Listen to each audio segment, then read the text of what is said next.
તો મિત્રો આજે ફરી એક વખત નવી સ્ટોરી લઈને આવી ગયા છીએ, તો એન્ડ સુધી જોજો અને સ્ટોરી પસંદ આવે તો લાઈક અને શેર કરવાનું ભૂલતા નહીં.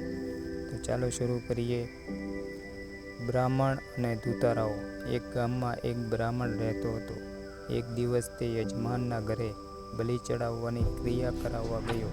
બલિની વિધિ પછી યજમાને એક હુષ્ટ-પુષ્ટ બકરું બ્રાહ્મણને દક્ષિણા રૂપે આપ્યું. બ્રાહ્મણ બકરાને ખંભા પર મૂકી ઘર તરફ ચાલ્યો.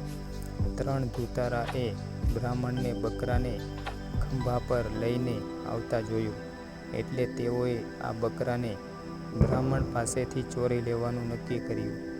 એક દૂતારો બ્રાહ્મણ પાસે ગયો અને બોલ્યો, "ઓ બ્રાહ્મણ, તમે બ્રાહ્મણ થઈને કૂતરાને આ રીતે ઉંચકીને જાઓ તે યોગ્ય વાત નથી.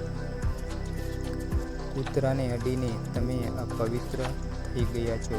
બ્રાહ્મણ ગુસ્સે થઈને બોલ્યો, "અરે મૂર્ખા, તું જોઈ શકતો નથી કે હું બકરાને ઉંચકીને લઈ જઈ રહ્યો છું, કૂતરાને નહીં?" પહેલા દૂતારાએ કહ્યું, "ભાઈ, ગુસ્સે ન થતા. મેં તો જે સત્ય હતું તે કીધું હતું." બ્રાહ્મણ આગળ ચાલ્યો. થોડે ગયો હશે ને બીજો દૂતારો મળ્યો, જે તેની રાહ જોઈને જ ઊભો હતો. બીજો દૂતારો બોલ્યો, "અરે ઓ બ્રાહ્મણ, તમે શા માટે મરેલા વાછરડાને ઉંચકીને લઈ જઈ રહ્યા છો?" બ્રાહ્મણને કહ્યું કે આ મરેલું વાછરડું નથી, પરંતુ બકરું છે. વળી આગળ જતા બ્રાહ્મણને ત્રીજો દૂતારો મળ્યો, જેણે કહ્યું, "અરે ભાઈ, તમે શા માટે ગધેડાને ઉંચકીને લઈ જઈ રહ્યા છો?" હવે બ્રાહ્મણ મૂંઝાઈ ગયો. તેણે થયું કે આ કોઈ ભૂત છે, એટલે તેણે બકરાને ત્યાં જ ઉતારી દીધો અને તેણે ત્યાં જ મૂકીને આગળ ચાલવા માંડ્યું. 3 દૂતારાઓએ તે પછી તે દિવસે બકરાની જ્યાં ફત ઉડાવી. બોધપાઠ.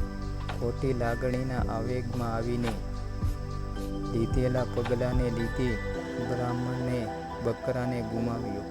દૂતારાઓની ઠગવિદ્યા એટલે કારગત નીવડી, કારણ કે તેઓએ વારાફરતી જૂઠું બોલવાની યોજના બનાવી હતી અને બીજી તરફ બ્રાહ્મણે વિચાર્યા વિના પગલું ભર્યું હતું. ખૂબ જ શક્તિશાળી અને બુદ્ધિશાળી વ્યક્તિને પણ છેતરપિંડી કરવાવાળા કાવા દાવા કરીને મહાત કરી શકે છે. સમાપ્ત. મિત્રો, સ્ટોરી પસંદ આવે તો લાઈક કરજો.